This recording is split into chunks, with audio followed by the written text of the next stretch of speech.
Hello, this is Dan Voce, Superintendent of Mora Public Schools. We're starting a new series here called Exploring Mustang Country. And our first series is going to be with the Mora Mustang Robotics team. We have the coach and advisor, Mr. Duke Pancake. He's going to be here to speak about the program, and he's got a couple of his players with him. I'm Duke Pancake. I've been coaching robotics at Mora for this is my third year. Third season has just ended. And this is Chris Stassen. He's been on the team since I started. And he's a senior this year, so we wishing him a happy retirement from robotics and a bright future. Madeline is a sophomore this year, and she's new to the team this year, so we're looking for a few more good years out of her. Fantastic. Well, Mr. Pancake, can you talk a little bit about the robotics program? Tell us a little bit about what you've experienced the past 3 years and kind of what you're proud of. Sure. Well, the robotics competition is a team activity where students develop important life skills in science, technology, engineering, and business. It starts with a kickoff early January where each year's game is announced. Students then have 6 weeks to design and build a robot to participate and compete in regional competitions. Top teams from the regional competitions go on to compete globally. Students must also work to raise funds for the construction and to travel to the competition. They do this by seeking donations from the community, selling items, and applying for grants. Team members can work on engineering, construction, programming, or the business divisions and are highly encouraged to participate in all of it. Competition events are more fun and exciting than you can imagine without seeing it live. Matches begin with a brief period of autonomous, where the robot's driving itself under pre-programmed instructions, and then go a few minutes of teleoperated, where a team member is driving it like a big RC vehicle.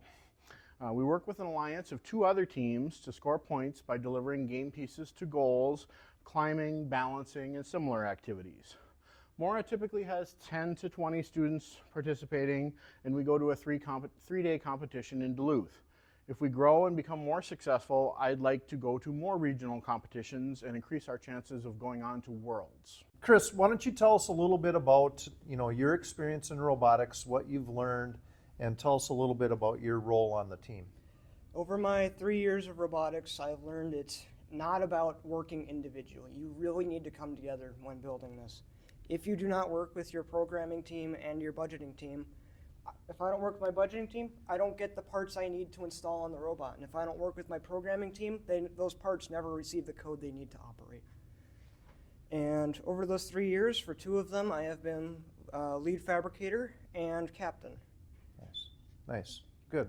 Madeline, why don't you tell us a little bit about what you've learned? It's your first year in robotics and what your roles have been. Okay. So before joining the team, I knew nothing about coding or building robots or anything like that.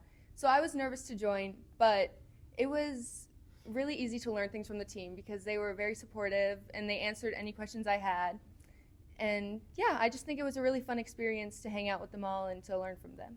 Fantastic. Chris and Madeline, why don't you tell us a little bit about what have been some of the challenges with the robotics, just in general, team-wise, and then what has been the success of the team the past 3 years and this year? I believe 2 of our biggest challenges were one during competition and one before competition. The biggest one we had before competition was with our shooter. We could not get proper height and speed out of it. We had to adjust ratios and motors until we got it right. Eventually we did get it. And another problem we had during competition is Oli, our driver. We had no experience with our new drivetrain. And so we rammed full speed into the center stage of the arena and snapped an arm on our intake. We had to work quickly. I believe we only had about 15 minutes in order to secure our arm and fix the robot. Sounds like you've learned a lot of problem-solving skills. You have to learn on the fly. Yeah, fantastic.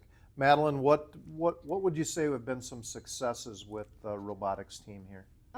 Well, before the competition, we were having trouble even finishing the robot and getting it done on time, but the team really worked hard and did a lot of teamwork to get it finished in time, which was a big accomplishment for us. And then at the competition, we worked a lot to improve it, so that was a big success for us because we improved our ranks in the competition, which was exciting. Yeah. sounds like teamwork is a must Yes. in robotics, and then always trying to improve your robot and improve yourself. Those are two excellent life skills that will serve you well in the future. Definitely. I want you to talk a little bit about why you think students should get involved with robotics, if they're kind of on the fence whether or not they should or shouldn't, and what would you encourage students to do for this? The way I view it is, in other sports, a lot of people go in and play, and some of them do come out to get lifetime careers. But the way I view it, one of them might walk away with a scholarship. Here, you can get a scholarship, and every single one of you will come away with skills that will carry on long after you've left high school and robotics. Perfect. Thank you. How about you, Madeline? I agree with what Chris said, but also, if you're just looking for something fun to do, it's a really interesting experience because you get to see it go from just wood and metal to actually like moving and performing tasks, which is really cool. And with the competition, I thought the competition wasn't going to be that big of a deal, but they talked about it and I was like, okay. But I got there and it was like this huge event and everybody was so excited and it was one of the best things I've ever done. It was so fun. So I would recommend. Nice. Sounds like there's a lot of different roles and responsibilities, skills that the robotics team needs, not just somebody who can code or somebody who could do fabrication, but there's a lot of other roles that people could help with. Definitely. Good. Mr. Pancake, can you talk a little bit about, just why we should, as a school district, support the robotics team and our community, I know, has donated a lot of, time, energy, funds. Talk a little bit about just... I really can't say it any better than these two students have said. They hit on the two main points, is that one, you are working on skills that will be useful your entire life, whether in your career or in your home life. These are skills that are highly desirable for jobs, for colleges. There are scholarships available, and there's just a lot of very useful concrete education. And then, like Maddie said, it's just a blast. It's fun. It's like playing any other game. You're trying to score the points and all that, and the competition is so exciting. But between the education and skills you're getting and the fun you're having, I don't understand why everybody isn't on the robotics team. Yeah, perfect. Thank you. Students and Duke, thank you so much. I picked this program because I think it is important. I've had an opportunity to go and watch practice a few times.